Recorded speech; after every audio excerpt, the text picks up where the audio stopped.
নমস্কার, আমি অ্যাস্ট্রোলজার মনীষা শাস্ত্রী বলছি। অনেক বাবা মারই প্রশ্ন থাকে যে যারা ছেলে মেয়েদের বিয়ে দিতে চান, যে বিয়ের পরে তাদের বিয়েটা কেমন হবে, মানে বিয়ের পরে ভাগ্যটা তাদের কেমন হবে। অনেক জাতক জাতিকারা নিজেরাও আসে, সেখানে তারাও জিজ্ঞাসা করে যে আমাদের বিয়ের পরে ভাগ্যটা কেমন যাবে।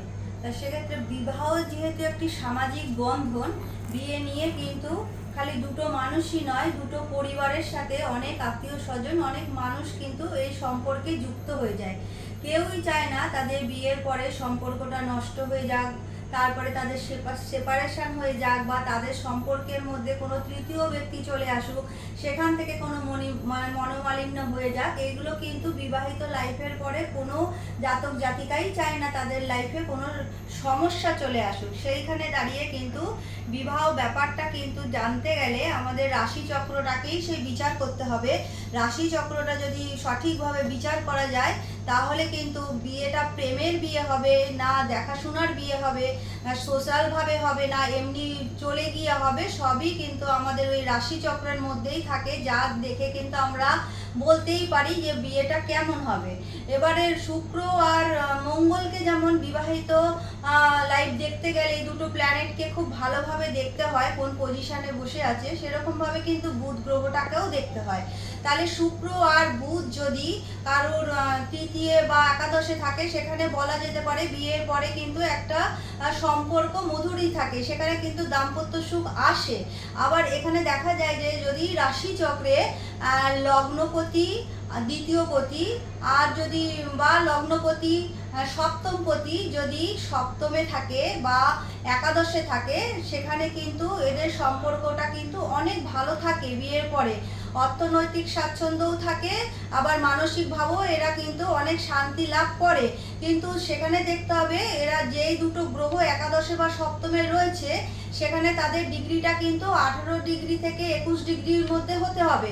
সেই ক্ষেত্রে কিন্তু সম্পর্কটা খুবই ভালো থাকবে।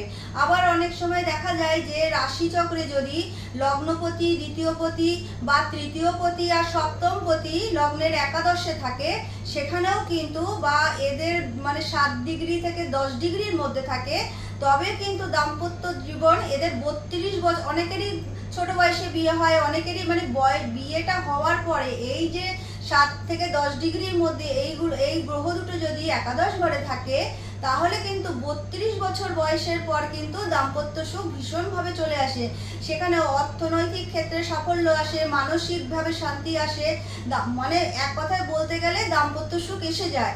তারপরে যখন দেখা যায় যে রাশিপতি আর লগ্নপতি যদি সপ্তমে বা দশমে থাকে, সেক্ষেত্রেও কিন্তু মানে দাম্পত্য সুখটা আসে, আবার অর্থনৈতিক স্বাচ্ছন্দ্যও আসে। কিন্তু সেইটা যদি হয় 10 ডিগ্রি থেকে 15 ডিগ্রির মধ্যে থাকে, এই দুটো গ্রহ সেখানে একাদশে থাকে, সপ্তমে থাকে বা দশমে থাকে, সেক্ষেত্রে কিন্তু 40 বছর বয়সের পরে গিয়ে দাম্পত্য সুখ ভীষণভাবে চলে আসে, আবার অর্থনৈতিক দিক থেকেও সাফল্য আসে। যেহেতু বিবাহিত লাইফটা কিন্তু একটু মানে সামাজিক বন্ধন, অবশ্যই যেখানে বিয়ে এখনো যাদের হয়নি, বিয়ের আগে কিন্তু অবশ্যই জটক বিচার করেই কিন্তু বিয়েটা করা উচিত। তারপর সেখানেও কিন্তু জটক বিচার করলে বলা যেতে পারে যে কতখানি এখানে মিল এসেছে বা এই জায়গাটা বিয়েটা দিলে ভালো হবে কি না হবে। গ্রহগত পজিশন যেমন দেখার দরকার, আর তেমন কিন্তু রাশি চক্রটাকে সঠিকভাবে বিচার বিশ্লেষণ করে বিয়ের জায়গায় অবশ্যই যাওয়া উচিত। তাই বিবাহিত লাইফে ভালো থাকবো, বিবাহিত পরবর্তী লাইফে যদি আমরা চাই যে ভালো থাকতে, সেখানে কিন্তু অবশ্যই রাশি চক্রটাকে বিচার করিয়ে নেবেন।